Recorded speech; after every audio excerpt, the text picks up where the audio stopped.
Happy Friday, everybody. Welcome to another episode of Market Update, where we discuss leading financial and economic developments in Europe, Asia, and North America. My name is Tony. Let's jump in. And first up, global central bankers are gathering this week at the Federal Reserve's annual Jackson Hole Summit under mounting political and economic pressure as stubborn inflation and record government borrowing test monetary independence around the world. Fresh data released this week showed the divergent challenges facing policymakers. In the UK, inflation accelerated to 3.8% in July, its fastest pace in 18 months and higher than expected. The rise, driven by transport, food and fuel costs, complicates the Bank of England's path after a recent rate cut. Services inflation, closely watched by rate setters, rose from 4.7% to 5%, with banks trimming savings rates in response to the Bank of England's easing. Households now risk losing purchasing power for the first time in nearly 2 years. Separate figures also showed house price inflation re-accelerating. The picture in the Eurozone is strikingly different. Inflation in July remained steady at the European Central Bank's 2% target, with rates in Germany, France and Italy all below the bloc-wide average. The European Central Bank president said the worst of the recent inflationary surge was, quote, behind us, end quote, though she acknowledged slower growth ahead. She pointed to the easing impact of US tariffs, which have settled below earlier fears of a 20% hit, averaging instead between 12 and 16%. Uncertainty lingers, however, over forthcoming measures on pharmaceuticals and semiconductors, areas we'll be following closely here on Market Update. In the United States, the economic outlook is clouded by stagflationary pressures. Producer prices rose at their fastest monthly pace since 2022 in July, while job growth weakened.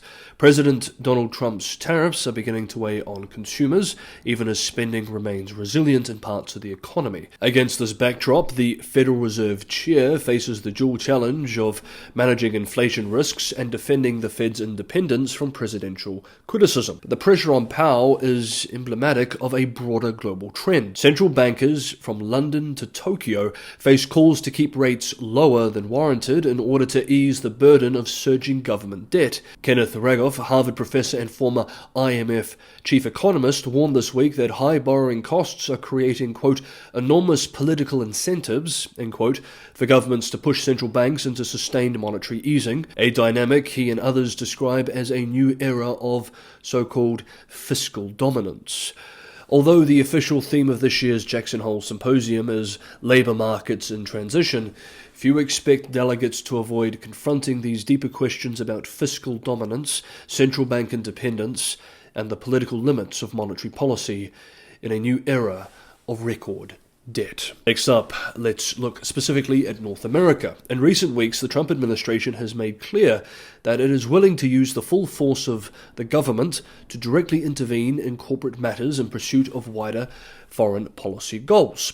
Backed by senior Wall Street financiers, the administration has taken the unprecedented step of seeking a cut of revenue generated from sales of AI chips to China by Nvidia Corp and Advanced Micro Devices Inc. Though, as we will explore in tomorrow's episode of China Update, the situation may be more complicated than it seems. At the same time, officials are in talks to take a 10% equity stake in Intel Corp, which would make the government one of the struggling chip makers' largest shareholders. The Pentagon has already committed $400 million in preferred equity to a rare earth mining company, highlighting the administration's growing willingness to take a direct ownership in strategic sectors. Then, today, we learned that the Pentagon is moving to rebuild its strategic reserves of cobalt for the first time since 1990, seeking up to 7,500 tons of the metal in a contract worth as much as $500 million.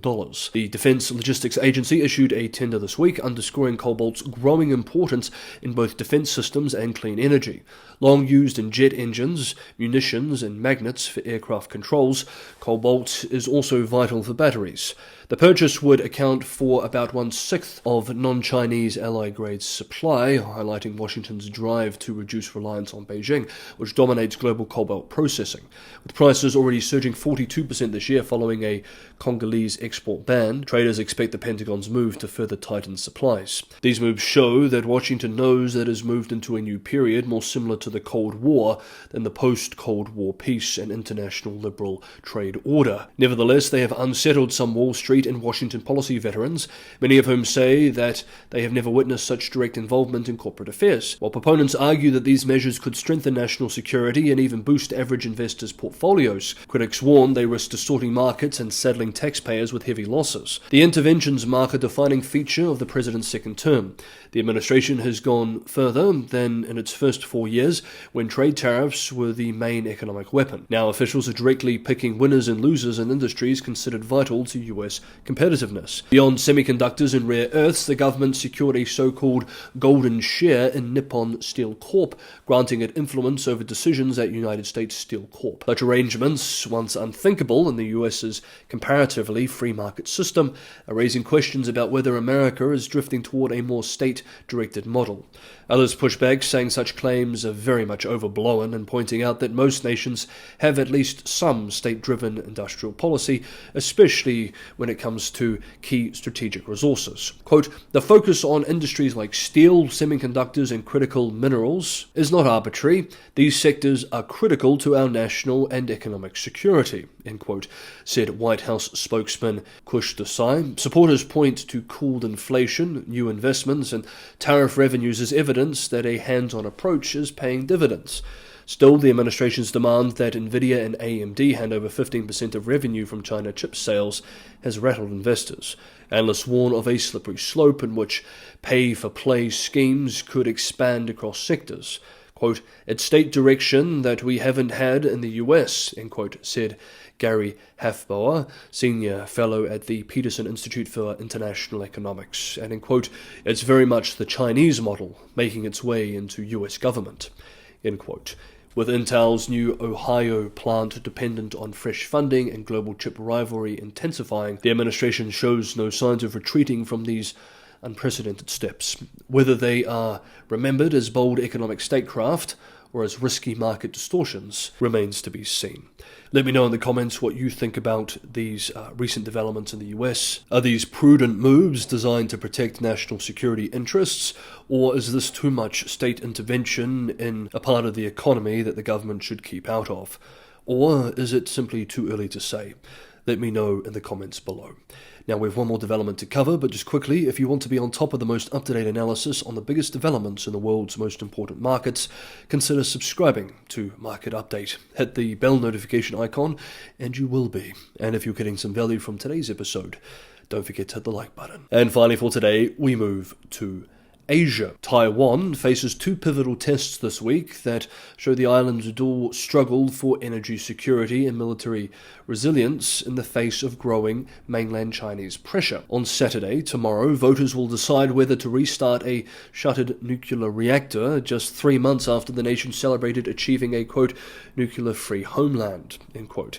At the same time, Taiwan President William Lai-Ching-te's government has unveiled a record defense spending plan for 2026, designed in part to reassure Washington of Taipei's commitment to its own security. The referendum, launched by Taiwan's opposition parties, asks citizens whether to restart a reactor at the Ma'anshan plant in southern Taiwan, provided regulators find no safety concerns. The vote comes as electricity demand surges, particularly from Taiwan's world-leading semiconductor industry. Taiwan Semiconductor Manufacturing Co., TSMC, the globe's largest chipmaker, already consumes 12% of the island's power and is rapidly expanding its operations. Taiwan's energy mix has become increasingly strained. Renewables accounted for just 13% of generation in the first half of this year, while imported liquefied natural gas, LNG, and coal together supplied more than 80%. Nuclear, once responsible for more than half of Taiwan's electricity, was fully phased out in May when the last of 6 reactors was retired.